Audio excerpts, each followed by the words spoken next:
ഇന്ത്യയിൽ ചില രാഷ്ട്രീയ പാർട്ടികൾ നമ്മളെ അത്ഭുതപ്പെടുത്തിയിട്ടുണ്ട് എന്ന് പറഞ്ഞാൽ അവർ രൂപീകരിക്കപ്പെട്ട് വളരെ വേഗം തന്നെ ജനപിന്തുണ ആർജിക്കാൻ കഴിഞ്ഞിട്ടുണ്ട് എന്നുള്ളത് നിങ്ങൾക്ക് എല്ലാവർക്കും അറിയാം. ഇപ്പോൾ NT രാമറാവുവിൻ്റെ ആന്ധ്രയിൽ അദ്ദേഹം ഉണ്ടാക്കിയിട്ടുള്ള പാർട്ടിയാണെങ്കിലും അദ്ദേഹത്തിൻ്റെ ജീവിതകാലത്തെ ഒരു വലിയ ഇൻവെസ്റ്റ്മെൻ്റ് ഉണ്ടായിരുന്നു നടൻ എന്നുള്ള നിലക്ക്. പക്ഷേ പെട്ടെന്ന് തന്നെ അവർക്ക് അധികാരത്തിലേക്ക് എത്താൻ കഴിഞ്ഞു എന്നുള്ളത് നമുക്കറിയാം. അതിനുശേഷം ഇന്ത്യ മുഴുവൻ അത്തരത്തിലൊരു തരംഗമായി നോക്കിക്കണ്ടത് ആം ആദ്മി പാർട്ടിയാണ്.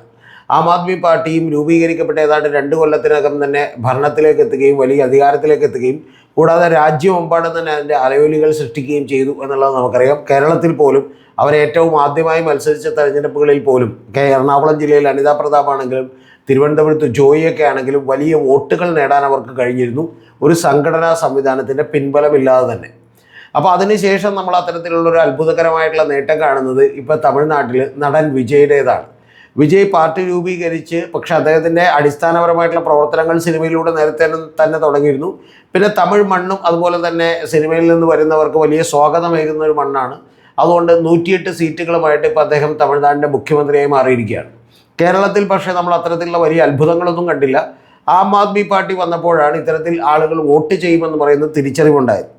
ആ തിരിച്ചറിവിൻ്റെയൊക്കെ അടിസ്ഥാനത്തിൽ ഏതാണ്ട് അതേ കാലഘട്ടങ്ങളിൽ തന്നെ തുടങ്ങിയിട്ടുള്ള ഒരു രാഷ്ട്രീയ പാർട്ടിയാണ് 2020 എന്ന് പറയുന്ന പാർട്ടി, കിറ്റക് സാബുവിൻ്റെ നേതൃത്വത്തിലുള്ള പാർട്ടി. അപ്പോൾ 2015 അത് വരികയും അവിടെ വലിയ ഭൂരിപക്ഷത്തോടെ കുന്നത്താട് പഞ്ചായത്ത് പിടിക്കുകയും പിന്നെ തൊട്ടടുത്ത കൊല്ലങ്ങളിലൊക്കെ തന്നെ 4 പഞ്ചായത്തുകളിലും കൂടി അധികാരം അവർ നേടുകയും ചെയ്തു എന്നുള്ളതൊരു യാഥാർത്ഥ്യമാണ്. ഈ അധികാരം നേടി എന്നുള്ളത് മാത്രമല്ല, കഴിഞ്ഞ 2025 വന്നപ്പോൾ അതിൽ ചില പഞ്ചായത്തുകളിലൊക്കെ അധികാരം നഷ്ടപ്പെട്ടെങ്കിലും അവർ കൂടുതൽ പഞ്ചായത്തുകളിൽ മത്സരിക്കുകയും കൂടുതൽ പഞ്ചായത്ത് മെമ്പർമാരെ സൃഷ്ടിക്കാനുമൊക്കെ അവർക്ക് കഴിഞ്ഞു എന്നുള്ളതൊരു യാഥാർത്ഥ്യമാണ്. പക്ഷേ നിലവിലുള്ള സ്ഥലങ്ങളിൽ ചില തിരിച്ചടികൾ നേരിട്ടു. പക്ഷേ അത് യഥാർത്ഥത്തിൽ കോൺഗ്രസും CPM എല്ലാം കൂടി ഒരുമിച്ച് നിന്ന് അവരെ എതിർത്തത് കൊണ്ടുകൂടിയാണ്. ആ ഭാഗം നമ്മളങ്ങോട്ട് മാറ്റിവെച്ചാൽ ഈ കഴിഞ്ഞ നിയമസഭാ തെരഞ്ഞെടുപ്പുകളിലൊക്കെ തന്നെ, അത് പ്രത്യേകിച്ച് 2021 നിയമസഭാ തെരഞ്ഞെടുപ്പിൽ അഭൂതപൂർവമായിട്ടുള്ള ഒരു പെർഫോമൻസ് കാഴ്ചവെച്ചിട്ടുള്ളതാണ് 2020 എന്ന് പറയുന്നത്. എന്ന് പറഞ്ഞാൽ കൊച്ചിയിൽ അവർ 8 മണ്ഡലങ്ങളിലാണ് എറണാകുളം ജില്ലയിൽ മത്സരിച്ചത്. കേരളം മുഴുവൻ വ്യാപിപ്പിക്കാനൊന്നും അവർക്ക് കഴിഞ്ഞില്ല. കൊച്ചിയിൽ അവർ 19,676 വോട്ടുകൾ പിടിച്ചിരുന്നു. എന്ന് പറഞ്ഞാൽ ആദ്യമായി അവർ മത്സരിക്കുന്ന തെരഞ്ഞെടുപ്പിൽ തന്നെ അത്രത്തോളം വോട്ടുകൾ പിടിക്കുകയും 15.29% വോട്ടുകൾ പിടിക്കുകയും ചെയ്തു, പോൾഡ് വോട്ടുകളുടെ. അതുപോലെ തന്നെ കോതമംഗലത്ത് അവർ മത്സരിച്ചു, 7,978 വോട്ടുകൾ അവർ പിടിച്ചു. യഥാർത്ഥത്തിൽ അവർ പിടിച്ചിട്ടുള്ള വോട്ടുകളുടെ അടിസ്ഥാനത്തിലാണ് അവിടെ ആൻ്റണി ജോൺ ജയിക്കുന്നതും അവിടെ ഷിബു തെക്കുംപുറം എന്ന് പറയുന്ന സ്ഥാനാർത്ഥി പരാജയപ്പെടുന്നതും ഇപ്പോൾ അദ്ദേഹം ജയിച്ച് MLA ആയിട്ടുണ്ട്. അദ്ദേഹം 7,978 വോട്ടുകൾ അവിടെ പിടിച്ചു. 6,000 ചില്ലാൻ വോട്ടുകൾക്കാണ് ഷിബു തെക്കുംപുറം അവിടെ പരാജയപ്പെടുന്നത്. അന്ന് അവർ 5.84% വോട്ടുകൾ പിടിച്ചു. അതുപോലെ കുന്നത്തുനാട് അവർ വലിയ രീതിയിൽ വോട്ട് പിടിച്ച് അവരുടെ ബേസ് ആയിട്ടുള്ളൊരു മണ്ഡലമാണ്, കിഴക്കമ്പലം ഉൾപ്പെടുന്ന മണ്ഡലമാണ്. അവിടെ അവർ 42,701 വോട്ടുകൾ പിടിച്ചു എന്നുള്ളത് നിങ്ങൾ അറിയണം. യഥാർത്ഥത്തിൽ അവിടെ ജയിച്ചയാൾ പിടിച്ചത് 52,351 വോട്ടുകളാണ്. എന്ന് പറഞ്ഞാൽ കേവലം ഒരു 8,000 വോട്ടുകളുടെ വ്യത്യാസം, 8,000-ൽ താഴെ വോട്ടുകളുടെ വ്യത്യാസം മാത്രമേ ജയിച്ച ആളുമായിട്ടുണ്ടായിരുന്നുള്ളൂ. ജയിച്ചത് PV ശ്രീനിച്ചനാണെന്നറിയാം. 2ാം സ്ഥാനത്ത് വന്നിരുന്നത് അവിടെ കോൺഗ്രസിൻ്റെ സ്ഥാനാർത്ഥിയായിരുന്നു, അത് സജീന്ദ്രനായിരുന്നു VP. അദ്ദേഹത്തിന് പോലും കിട്ടിയത് 49,636 എന്ന് പറഞ്ഞാൽ അവർ വേണമെങ്കിൽ അവിടെ നിന്നൊരു MLA സൃഷ്ടിക്കാൻ അവർക്ക് കഴിയും എന്ന് പറയുന്ന വലിയ തോന്നൽ ഉണ്ടാക്കിയിട്ടുള്ള ഒരു ഇലക്ഷനാണ്.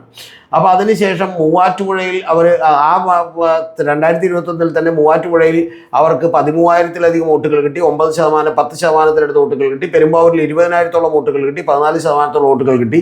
അതുപോലെ വൈപ്പിനിൽ അവർക്ക് 16,707 വോട്ടുകളാണ് കിട്ടിയത്, 12.79%. എറണാകുളം ജില്ലയിൽ എറണാകുളം മണ്ഡലത്തിൽ അവർക്ക് 9.66% വോട്ടുകൾ, എന്ന് പറഞ്ഞാൽ 10,634 വോട്ടുകൾ കിട്ടി.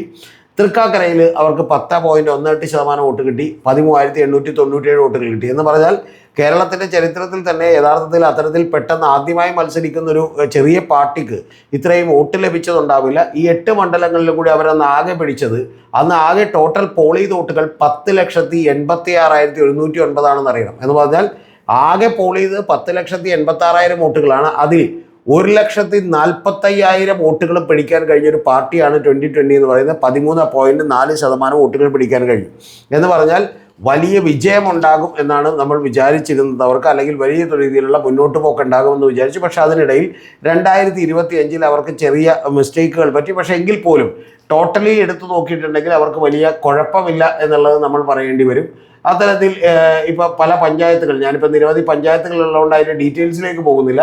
പക്ഷേ എങ്കിൽ പോലും വലിയ പ്രശ്നമില്ലാത്ത രീതിയിൽ അവർക്കത് കൊണ്ടുപോകാൻ വേണ്ടി കഴിഞ്ഞിരുന്നു എന്നുള്ളതൊരു വാസ്തവമാണ്.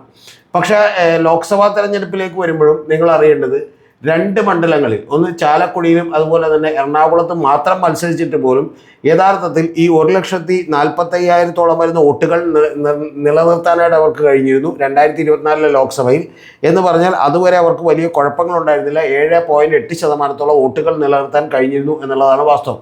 അപ്പോൾ ഇതൊക്കെ യാഥാർത്ഥ്യ ബോധത്തോടെ ഇത്തരം കാര്യങ്ങളൊക്കെ നടത്തിക്കൊണ്ട് പോകുമ്പോഴാണ് ഈ കഴിഞ്ഞ തെരഞ്ഞെടുപ്പിൽ അവർ ഏതാനും ആഴ്ചകൾക്ക് മുമ്പ് 2026 തൊട്ട് ആഴ്ചകൾക്ക് മുമ്പ് തന്നെ അവർ NDAയിൽ ചേരാൻ വേണ്ടി തീരുമാനിക്കുന്നു. ആളുകളെ ഞെട്ടിച്ചിട്ടുള്ള ഒരു തീരുമാനമാണത്.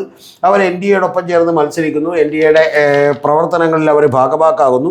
അതിനുശേഷം അവർക്ക് 19 സീറ്റുകളിൽ മത്സരിക്കാനുള്ള അവസരം കിട്ടുന്നു. 22ഓളം സീറ്റുകളിൽ BDJSന് അവസരം കൊടുത്തു. ഈ 19 സീറ്റുകളിലും വളരെ മോശപ്പെട്ട പ്രകടനമാണ് 2020 കാഴ്ചവെച്ചത് എന്നുള്ളതാണ് യാഥാർത്ഥ്യം. യഥാർത്ഥത്തിൽ കഴിഞ്ഞ തവണ 2020ക്ക് കിട്ടിയിട്ടുള്ള 42,000-ലധികം വോട്ടും അതുപോലെ തന്നെ BJPക്ക് അവിടെ കിട്ടിയിട്ടുള്ളത് 7,000-ലധികം വോട്ടുമാണ്.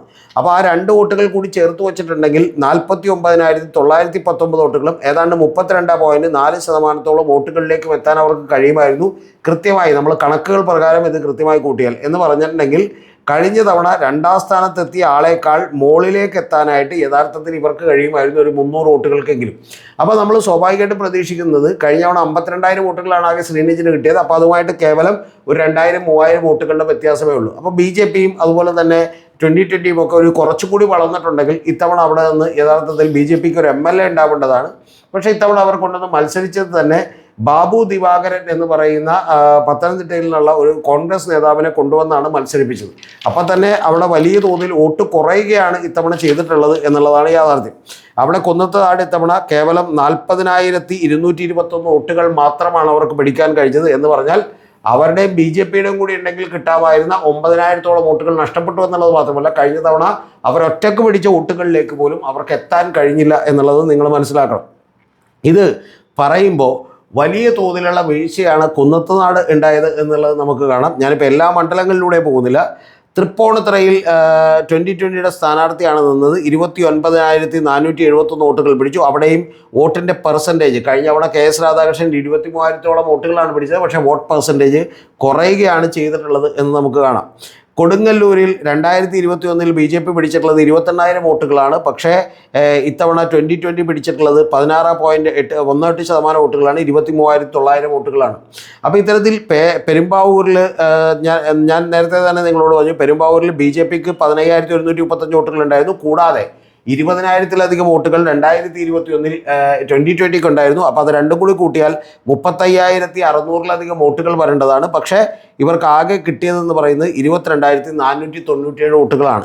അങ്ങനെ ഏതാണ്ട് എല്ലാ സ്ഥലങ്ങളിലും തന്നെ വലിയ രീതിയിൽ വോട്ട് കുറയുകയാണ് ഇത്തവണ 2020ക്ക് ഉണ്ടായിട്ടുള്ളത്. തൃക്കാക്കരയിൽ 21,424 വോട്ടുകളാണ് ഇത്തവണ അവരുടെ ഏറ്റവും പ്രശസ്തനായിട്ടുള്ള താരം അഖിൽ മാരാർ മത്സരിച്ചപ്പോൾ കിട്ടിയത്. ആളുകൾക്ക് വെളിവുള്ളതുകൊണ്ട് ആളുകൾ വോട്ട് ചെയ്തില്ല. BJPക്കും അവിടെ 2020ക്കും കൂടി ഇതേപോലെ തന്നെ 2 പേർക്ക്, BJPക്ക് അവിടെ 15,000-ലധികം വോട്ടുണ്ടായിരുന്നു 2021. 2020 എടുത്തു വെച്ചിട്ടുണ്ടെങ്കിൽ 20,536 വോട്ടുണ്ടായിരുന്നു. എന്ന് പറഞ്ഞാൽ രണ്ടും കൂടി കൂട്ടിയാൽ 35,721 വോട്ടാണ്. പക്ഷേ ജനങ്ങൾക്ക് ബോധമുള്ളതുകൊണ്ട് അഖിൽ മാരാറിനെയൊക്കെ നിർത്തിയതുകൊണ്ട് 21,424 വോട്ടുകളെ കിട്ടിയുള്ളൂ. എന്ന് പറഞ്ഞാൽ 14,000-ഓളം വോട്ടുകൾ കുറവാണ് എന്നുള്ള യാഥാർത്ഥ്യം നിങ്ങൾ മനസ്സിലാക്കണം. ഇതുപോലെ തന്നെ മറ്റ് പല സ്ഥലങ്ങളിലും ഇപ്പോൾ റാന്നിയിൽ BDJS പിടിച്ചിട്ടുള്ള കഴിഞ്ഞ തവണ പിടിച്ചിട്ടുള്ള വോട്ട് 19,557 പക്ഷേ അതുപോലും പിടിക്കാൻ ഇവർക്ക് കഴിഞ്ഞില്ല. ഇവർ പിടിച്ചിട്ടുള്ളത് 17,700-ലധികം വോട്ടുകൾ മാത്രമാണ്. ഇതുപോലെ ചാലക്കുടിയിൽ അവർക്ക് കഴിഞ്ഞ തവണ BDJSന് 17,301 വോട്ടാണ് കിട്ടിയത്. പക്ഷേ ഇത്തവണ അവർക്ക് 16,303 വോട്ടാണ്. എന്ന് പറഞ്ഞാൽ വോട്ടുകളുടെ നമ്പറിലൊക്കെ തന്നെ വലിയ തോതിൽ കുറവുണ്ടാവുകയും ജനങ്ങൾ അകന്നു പോവുകയും ചെയ്തു എന്നുള്ളതാണ് യാഥാർത്ഥ്യം. BJP വിചാരിച്ചിരുന്നത് ഒരു ക്രിസ്ത്യൻ ഔട്ട്റീച്ചിൻ്റെ ഭാഗമായിട്ട് ജോസ് കെ മാണിയൊക്കെ ഇതിലേക്ക് കിട്ടുമെന്നൊക്കെ നോക്കിയിരുന്നു. പക്ഷെ അത് കിട്ടില്ല എന്ന് മനസ്സിലായി. കിട്ടുന്ന ആരെങ്കിലുമൊക്കെ ചേർക്കാമെന്ന് വിചാരിച്ചപ്പോൾ കിറ്റക് സാബുവിനെ കിട്ടി. കിറ്റക് സാബുവിനെ കിട്ടിയപ്പോൾ അവർ ചേർത്തു. അവർ വിചാരിച്ചത് കുറേയെങ്കിലും വോട്ടുകൾ കൂടും എന്നുള്ളതാണ്. പക്ഷേ യാഥാർത്ഥ്യം പറഞ്ഞിട്ടുണ്ടെങ്കിൽ ഈ 19 മണ്ഡലങ്ങളിലും ഏതാണ്ട് ഏറെക്കുറെ എല്ലാത്തിലും തന്നെ വലിയ രീതിയിൽ വോട്ടുകൾ കുറയുകയാണ് BJPയെ സംബന്ധിച്ചിട്ടായിട്ടുള്ള 2 മണ്ഡലങ്ങളിൽ. ഏതോ 1-2 മാത്രമാണ് കൂടുതലുണ്ടെന്ന് കേൾക്കുന്നത്. അപ്പോൾ അത്തരത്തിൽ വലിയ കുറവാണ് ഉണ്ടായിട്ടുള്ളത്. ഇനി എന്ത് ചെയ്യും സാബു എം ജേക്കബ് എന്നുള്ളതാണ് ഏറ്റവും പ്രധാനപ്പെട്ട കാര്യം. യഥാർത്ഥത്തിൽ അദ്ദേഹത്തെ സംബന്ധിച്ചിടത്തോളം ഒറ്റക്കാണ് നിന്നിരുന്നതെങ്കിൽ വലിയ ബുദ്ധിമുട്ടുകൾ ഉണ്ടാകുമായിരുന്നു, പക്ഷേ ഗ്രോത്ത് ഉണ്ടാകുമായിരുന്നു. കാരണം ഈ നിലവിലുള്ള രാഷ്ട്രീയത്തോടും അല്ലെങ്കിൽ രാഷ്ട്രീയക്കാരോടുമൊക്കെ വലിയ വിപ്രതിപത്തിയുള്ള സാധാരണക്കാരായിട്ടുള്ള ജനങ്ങൾ അദ്ദേഹത്തിനൊപ്പം അണിനിരന്നിരുന്നു എന്നുള്ളതൊരു യാഥാർത്ഥ്യമാണ്. ഒരിടക്ക് അദ്ദേഹം 2020 എന്ന് പറയുന്ന പാർട്ടി ആം ആദ്മി പാർട്ടിയും അരവിന്ദ് കെജ്രിവാളുമായിട്ടൊക്കെ തന്നെ ലയിക്കാനൊക്കെ തന്നെ ആലോചിച്ചിരുന്നു, അല്ലെങ്കിൽ അവരുടെ ടൈപ്പിനൊക്കെ ആലോചിച്ചിരുന്നു. അങ്ങനെ നിരവധി പരീക്ഷണങ്ങൾ അദ്ദേഹം ഇടയ്ക്കൊക്കെ വെച്ച് നടത്തിക്കൊണ്ടുപോയിരിക്കുകയായിരുന്നു. കാരണം അദ്ദേഹത്തെ സംബന്ധിച്ചോളം ഇത് നടത്തിക്കൊണ്ടു പോവുക ഈ പാർട്ടി എന്ന് പറയുന്ന ഒരു ഹെർക്കൂലിയൻ ടാസ്ക് ആയിരുന്നു, വലിയ ബുദ്ധിമുട്ടേറിയ ഒരു കാര്യമായിരുന്നു. ഇപ്പം ഏതാണ്ട് അത് ഏറെക്കുറെ അവസാനിച്ചിരിക്കുന്നു, അല്ലെങ്കിൽ അവരുടെ പ്രവർത്തനം തന്നെ വലിയ തോതിൽ മന്ദീഭവിച്ചിരിക്കുന്നു. ആളുകളുടെ ഒരു എന്തൂസിയാസവും ഉത്സാഹവും ഒക്കെ തന്നെ അവസാനിച്ചിരിക്കുന്നു എന്നാണ് അതിലെ ഇടത്തരം നേതാക്കളോടൊക്കെ എനിക്ക് സംസാരിക്കുമ്പോൾ മനസ്സിലാക്കാൻ കഴിഞ്ഞത്. കൂടാതെ ഏറ്റവും പ്രധാനപ്പെട്ട കാര്യം എന്ന് പറയുന്നത് അവരുടെ വോട്ട് ബാങ്കുകളിൽ നിന്ന് വലിയ ഒലിച്ചുപോക്കുണ്ടായിരിക്കുന്നു. പഴയ പോലെ തന്നെ ജനസുരക്ഷാ മാർക്കറ്റുകളൊക്കെ തന്നെ നടത്താൻ കഴിയാതിരിക്കുന്ന അവസ്ഥ കൂടി ഉണ്ടായിരിക്കുന്നു. അപ്പോൾ ഈ ഘട്ടത്തിൽ ഇവരെ കൊണ്ട് തന്നെ വലിയ പ്രയോജനമില്ല എന്നുള്ള നിലക്ക് ഇനി 2020യെയും അതുപോലെ ഇത്തരത്തിലുള്ള ഒരു പാർട്ടിയെയും കൂടെ പിടിച്ചതുകൊണ്ട് BJPയുടെ വോട്ടുകൾ പോലും നഷ്ടപ്പെടുകയും അവർക്ക് BJPയുടെ പ്രമുഖമായിട്ടുള്ള മണ്ഡലങ്ങൾ വിട്ടുകൊടുക്കുകയും ചെയ്തു എന്ന് പറയുന്ന വലിയ പഴി കൂടിയാണ് സ്റ്റേറ്റ് നേതൃത്വം കേട്ടുകൊണ്ടിരിക്കുന്നത് എന്നുള്ളതാണ് യാഥാർത്ഥ്യം. ഇതിൻ്റെ ഒടുവിൽ എന്ത് സംഭവിക്കുമെന്ന് പറയാൻ ഞാൻ ആളല്ല. പക്ഷേ ഒരുപക്ഷെ NDA വിട്ടാൽ പോലും നമുക്ക് അത്ഭുതപ്പെടേണ്ടതില്ല. പക്ഷേ NDA വിട്ടിട്ടുണ്ടെങ്കിൽ പോലും പഴയ ക്രെഡിബിലിറ്റി തിരിച്ചു പിടിക്കണമെങ്കിൽ ഒരുപാട് വിയർക്കേണ്ടി വരും എന്നുള്ളതാണ് യാഥാർത്ഥ്യം. അവർ മുന്നോട്ട് വെച്ചതൊക്കെ തന്നെ വലിയ ആശയങ്ങളായിരുന്നു. കാരണം അഴിമതിരഹിതമായിട്ടുള്ള പഞ്ചായത്ത് ഭരണം കാഴ്ചവെക്കുക, അപ്പോൾ അതിൻ്റെ ഭാഗമായിട്ട് പണം മിച്ചം പിടിക്കുക എന്നൊക്കെ ഉള്ളതും വർക്കുകളൊക്കെ തന്നെ 5 കൊല്ലത്തേക്ക് കോൺട്രാക്റ്റ് മെയിൻ്റനൻസ് അടക്കം കൊടുക്കുക എന്നുള്ളതൊക്കെയുള്ള നിരവധി നല്ല പ്രഖ്യാപനങ്ങൾ കൊണ്ടുവരികയും ജനങ്ങൾക്ക് വലിയ ഇമ്പ്രഷൻ ഉണ്ടാകുകയും ചെയ്തു. പക്ഷേ രാഷ്ട്രീയ നീക്കങ്ങളിൽ വലിയ അബദ്ധങ്ങൾ സാബുവും ജേക്കബിന് പറ്റിയിരിക്കുന്നു എന്നുള്ളതാണ്.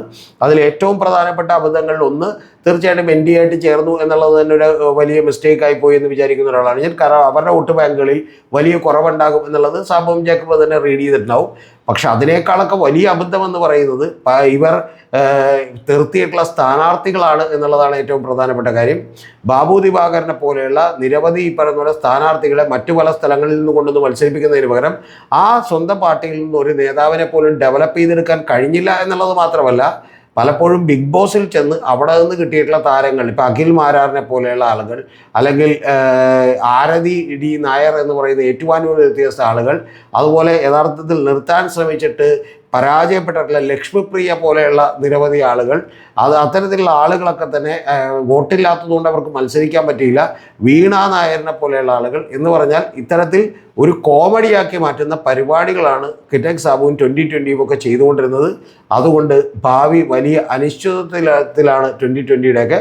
പക്ഷെ എങ്കിൽ പോലും ഇപ്പം അവർ തീരെ ക്ഷയിച്ചു പോയി എന്നുള്ളത് ഞാൻ പറയില്ല. ശ്രമിച്ചാൽ തിരിച്ചു വരാൻ കഴിയുന്ന സാധ്യതകളൊക്കെ ഉണ്ട്. പക്ഷെ അതിന് അടിമുടി മാറേണ്ടതുണ്ട്. തെരഞ്ഞെടുപ്പുകളെ ഗൗരവത്തോടെ കാണേണ്ടതുണ്ട്.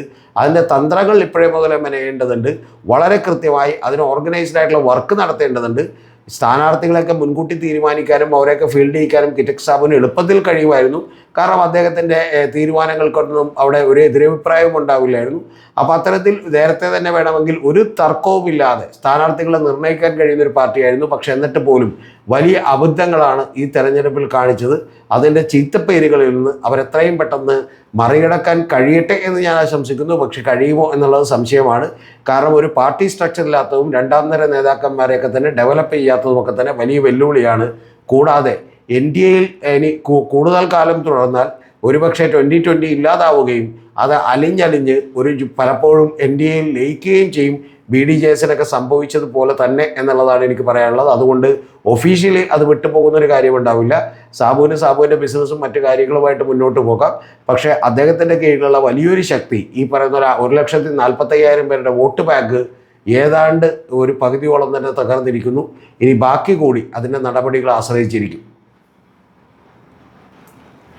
ടോപ്പിക്ക് കഴിഞ്ഞു. മറ്റൊരു പ്രധാനപ്പെട്ട കാര്യം കൂടിയാണ് പറയാനുള്ളത്. നമ്മുടെ ഈ ചാനലിന് പകരമായി നമ്മൾ മറ്റൊരു ചാനൽ കൂടി തുടങ്ങിയിട്ടുണ്ട് എന്നുള്ളത് എൻ്റെ പ്രേക്ഷകരോട് പറഞ്ഞിരുന്നു. പകരമായിട്ടല്ല, അത് BCC വിത്ത് രതീഷ് ചക്രവാണി എന്നുള്ളതാണ്.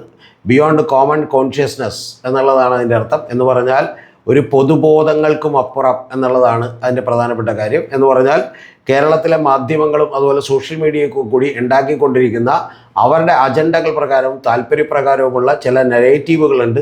അത് നമ്മളെ വിശ്വസിപ്പിക്കുന്ന കാര്യങ്ങളുണ്ട്. അപ്പോൾ അതിനൊക്കെതിരെയുള്ള ഒരു ഫൈറ്റായിട്ടാണ് നമ്മളൊരു ചാനൽ തുടങ്ങിയിട്ടുള്ളത്. അത് വലിയ ലെങ്തി ആയിട്ടുള്ള പോഡ്കാസ്റ്റുകളാണ്. ആ പോഡ്കാസ്റ്റ് ഇപ്പോൾ 1 മണിക്കൂറും 42 മിനിറ്റുമുള്ള ഒരു പോഡ്കാസ്റ്റ് നാളെ അതിൽ നമ്മൾ ടെലികാസ്റ്റ് ചെയ്യും. അപ്പോൾ എല്ലാവരും തന്നെ ആ ചാനലിൽ കൂടി നിങ്ങൾക്ക് സബ്സ്ക്രൈബ് ചെയ്യാം. തീർച്ചയായിട്ടും നിങ്ങളുടെ സപ്പോർട്ട് വളരെ ആവശ്യമാണ്. അതിൽ നമ്മൾ എടുക്കാൻ പോകുന്ന ടോപ്പിക് എന്ന് പറയുന്നത് എങ്ങനെയാണ് 2021 അധികാരത്തിലേക്ക് വന്ന പിണറായി വിജയൻ്റെ ഇമേജുകൾ മാധ്യമങ്ങളുടെയും അതുപോലെ മറ്റ് രാഷ്ട്രീയക്കാരുടെയും ഒക്കെ ഗൂഢാലോചനകളുടെ ഫലമായി അദ്ദേഹത്തിൻ്റെ ഇമേജ് എങ്ങനെയാണ് തകർക്കപ്പെട്ടത് എന്നുള്ളതും ആ തകർക്കപ്പെട്ടതിൻ്റെ വളരെ വിശദമായിട്ടുള്ള ഞെട്ടിക്കുന്ന ചില ഇൻഫർമേഷൻസൊക്കെയാണ് എനിക്ക് അതുവഴി പറയാനുള്ളത്. അത് വളരെ കൃത്യമായി ക്രമമായി എങ്ങനെ സംഭവിച്ചു എന്നുള്ളതിനെക്കുറിച്ച് വളരെ കൃത്യമായിട്ടുള്ള ഒരു ഡാറ്റ നിങ്ങൾക്ക് അതിൽ നിന്ന് കിട്ടും എന്നാണ് ഞാൻ വിചാരിക്കുന്നത്. അപ്പോൾ അതിന് നിങ്ങളുടെ എല്ലാ സപ്പോർട്ടും വേണം. ഇതെല്ലാം തന്നെ വലിയ പണച്ചെലവുള്ളൊരു കാര്യമാണ്. അതുകൊണ്ട് തന്നെ ഈ ചാനലിൽ നിങ്ങൾക്ക് വേണ്ടി യൂട്യൂബ് നൽകുന്ന ഒരു ഓപ്ഷൻ, ഒരു മെമ്പർഷിപ്പായിട്ടുണ്ട്. ആ മെമ്പർഷിപ്പ് ലെവൽ 1 ലെവൽ 2 ലെവൽ 3 ഒക്കെ എടുത്തുകൊണ്ട് നമ്മളെ സപ്പോർട്ട് ചെയ്യാം. കൂടാതെ നമ്മുടെ ഗൂഗിൾ പേ നമ്പറും അക്കൗണ്ട് നമ്പറും കൂടി ഇതിൻ്റെ താഴെ കൊടുത്തിട്ടുണ്ട്. നമ്മളെ സപ്പോർട്ട് ചെയ്യാൻ കഴിയുന്നവർ സപ്പോർട്ട് ചെയ്യണം എന്ന് മാത്രമാണ് എനിക്ക് പറയാനുള്ളത്. അല്ലാത്തവർ തീർച്ചയായിട്ടും നമ്മുടെ വീഡിയോകൾ കണ്ടുകൊണ്ടും അഭിപ്രായങ്ങളൊക്കെ രേഖപ്പെടുത്തിക്കൊണ്ടും നമ്മളെ സപ്പോർട്ട് ചെയ്യാം. ഫിനാൻഷ്യലി സപ്പോർട്ട് ചെയ്യാൻ കഴിയുന്നവർക്ക് വേണ്ടിയിട്ടാണ് അവർക്ക് മെമ്പർഷിപ്പൊക്കെ പറഞ്ഞിട്ടുള്ളത്. പക്ഷേ അതുകൊണ്ട് പ്രത്യേകമായിട്ട് എന്തെങ്കിലും ഗുണം നിങ്ങൾക്ക് ഉണ്ടാകുമെന്ന് ഞാൻ പറയുന്നില്ല. ഏതാനും ചില വീഡിയോകൾ നേരത്തെ കാണാം എന്ന് മാത്രമേ ഉള്ളൂ. പക്ഷേ ഇത്തരത്തിലുള്ള നിരവധി പോഡ്കാസ്റ്റുകളും വളരെ ആഴമേറിയിട്ടുള്ള വിശകലനങ്ങളും ഒക്കെ നമ്മൾ ചെയ്യണമെങ്കിൽ വലിയ തോതിലുള്ള അധ്വാനവും പണച്ചെലവും ഒക്കെ ആവശ്യമുണ്ട് എന്നുള്ളതാണ്. അപ്പോൾ അതിന് നിങ്ങളുടെയൊക്കെ സപ്പോർട്ട് വളരെ ആവശ്യമാണ്. ആ ചാനലിൻ്റെ പേര് മറക്കണ്ട. ആ ചാനലിൻ്റെ പേര് ഇതാണ്, BCC വിത്ത് രതീഷ് ചക്രപാണി എന്നാണ്. ഒരു പൊതുബോധത്തിനും അപ്പുറം ഉള്ള യാഥാർത്ഥ്യങ്ങൾ നിങ്ങളിലേക്ക് എത്തിക്കാനുള്ള ഒരു എളിയ ശ്രമമാണ് നടക്കുന്നത്. നിങ്ങളുടെ സപ്പോർട്ട് ഉണ്ടാകുമെന്ന പ്രതീക്ഷയോടെ.